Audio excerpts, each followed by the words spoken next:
ના દિવસે પ્રભુ શ્રી રામ 14 વર્ષનો વનવાસ પૂર્ણ કરીને પોતાના વતન અયોધ્યા પરત ફર્યા હતા. પ્રભુ શ્રી રામના પરત ફરવાની ખુશીમાં બધા જ અયોધ્યાવાસીઓએ આખી અયોધ્યા નગરીને દીવડાઓ વડે સજાવી હતી. એ જ ટ્રેડિશન, એ જ પરંપરા આજ દિન સુધી આપણે લોકો દિવાળીના તહેવારના રૂપમાં સેલિબ્રેટ કરતા આવ્યા છે. Such is the greatness of Hindu festivals. Such is the richness of Hindu festivals. એટલે ગઈ વખત કરતા ચેન્જ છે સાહેબ.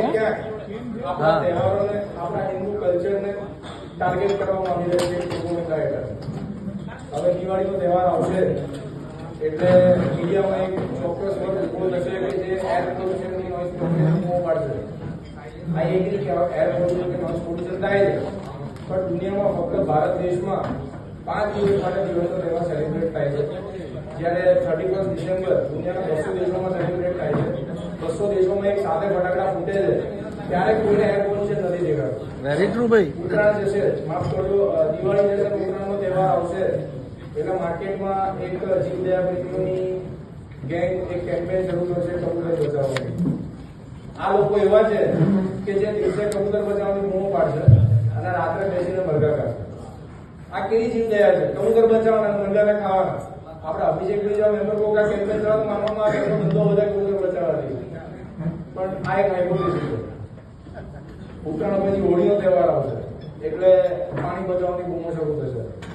એગ્રી કે પાણી બગડે છે, બટ એક તહેવારના કારણે નિર્દોષ પ્રાણીઓની બલી ચડાવીને રસ્તા પર રહેતા ખતબતતા રસ્તાઓને લોહીથી ખતબતતા રસ્તાઓને જ્યારે પાણી વડે સાફ કરવામાં આવે છે ત્યારે કોઈ પાણીના બગાડની બૂમો નથી પાડતું.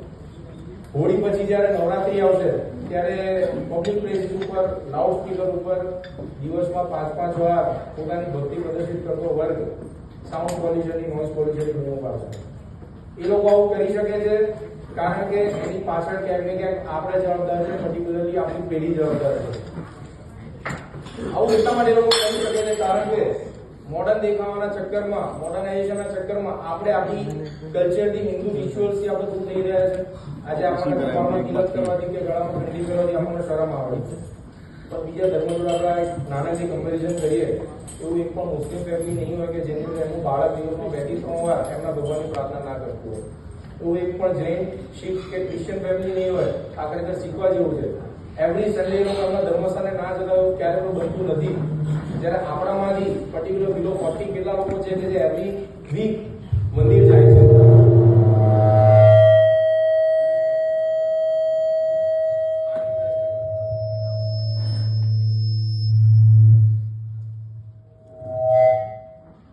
મહિનાની વાત કરીએ તો મહિનામાં પણ કદાચ આપણે લોકો હાર્ડલી એકવાર મંદિર જઈએ છીએ. તો આ બધી બાબતોને કારણે આપણે આપણા ધર્મથી, આપણા કલ્ચરથી દૂર થઈ રહ્યા છે. તો જ્યારે આપણે વીપીએનની શરૂઆત કરી હતી ત્યારે આપણો એક મોટી હતો, એક ગોલ બહુ ક્લિયર હતો કે generating business along with growth of વૈષ્ણવનિક કમ્યુનિટી. ફક્ત બિઝનેસ જનરેટ કરો ક્યારે આપણો મોટિવ નથી રહ્યો.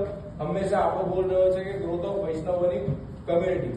જો ફક્ત બિઝનેસ જનરેટ કરવો હોય તો આપણે જે વૈષ્ણવનિકનો ક્રાઇટેરિયા રાખ્યો છે એને કાઢી નાખીએ ત્યારે કદાચ 500 ની જગ્યાએ 1000 મેમ્બર તો આપણને વાર ના લાગે. But we are very clear કે આપણે વૈષ્ણવનિક કમ્યુનિટીનો ગ્રોથ કરવો. વૈષ્ણવનિક કોને કહેવાય? સાચો વૈષ્ણવ કોને કહેવાય? જે વ્યક્તિ કપાળમાં તિલક અને ગળામાં કંઠી ધારણ કરે એને આપણે સાચો વૈષ્ણવ કહીએ. તો જેમ આપણે 31 ડિસેમ્બરે ન્યૂ યર રિઝોલ્યુશન લેતા હોઈએ છીએ, તો દિવાળી પછીનો દિવસ એટલે આપણી માટે એકચ્યુઅલમાં આપણું ન્યૂ યર થાય તો એનું રિઝોલ્યુશન આપણે આજે લેવાનું છે. આપણે રિઝોલ્યુશન લેવાનું છે કે કપાળમાં તિલક અથવા ગળામાં તુલસીની કંઠી અથવા બંને જે પણ શક્ય હોય પણ એટલીસ્ટ એક વસ્તુ આપણે અવશ્ય ધારણ કરીશું ને કરીશું. જે પણ લોકો મારી સાથે એગ્રી હોય એ લોકો 2 હાથ ઉપર કહીને જય શ્રી કૃષ્ણ કહેજો. જય શ્રી કૃષ્ણ. ખૂબ સરસ. આઈ હોપ કે આપણે ગૌરવથી કહી શકીએ કે સો મેમ્બર્સ